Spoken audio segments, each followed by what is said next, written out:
Nom de Dieu, t'éclat! Mais qu'est-ce qu'il y a, vous dormez pas? Je n'aime pas dormir. Qui me dit que je me réveillerai après?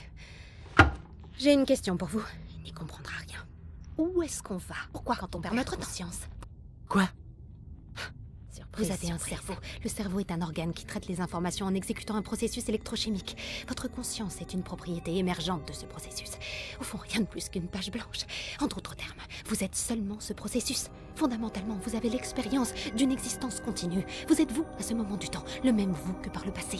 Et vous avez la sensation de parcourir ce continuum de vous-même dans le futur. Vous me suivez? On dirait que non. Je poursuis. Il arrive que le cerveau subisse différents traumas, interrompant momentanément le processus électrochimique, comme un boxeur qu'on met KO.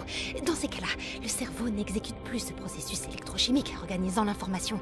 La conscience disparaît, vous perdez conscience. Faites bien attention. À ce moment du temps, votre conscience, ce qui vous caractérise, votre continuum de vous-même a cessé d'exister dans le monde physique. Mais un peu plus tard, le processus électrochimique peut reprendre, permettant à votre conscience d'émerger des informations stockées dans le cerveau. Mais une question, où vous trouvez-vous à ce moment-là? Non, il est trop bête. Ne devons-nous pas partir du principe que lorsque la conscience n'est plus, la personne meurt? Qu'une nouvelle conscience apparaisse ou non dans le même cerveau est totalement sans importance pour la conscience défunte. La nouvelle conscience est simplement une nouvelle personne. Parce qu'elle émerge du même cerveau, elle a accès aux mêmes souvenirs et structures cognitives que la conscience décédée, et elle croit donc être la même personne, mais en réalité, ce n'est qu'un imposteur qui a hérité de l'organisme et du cerveau de l'autre qui l'a précédé et qui est maintenant mort. Oui. Et l'âme dans tout ça?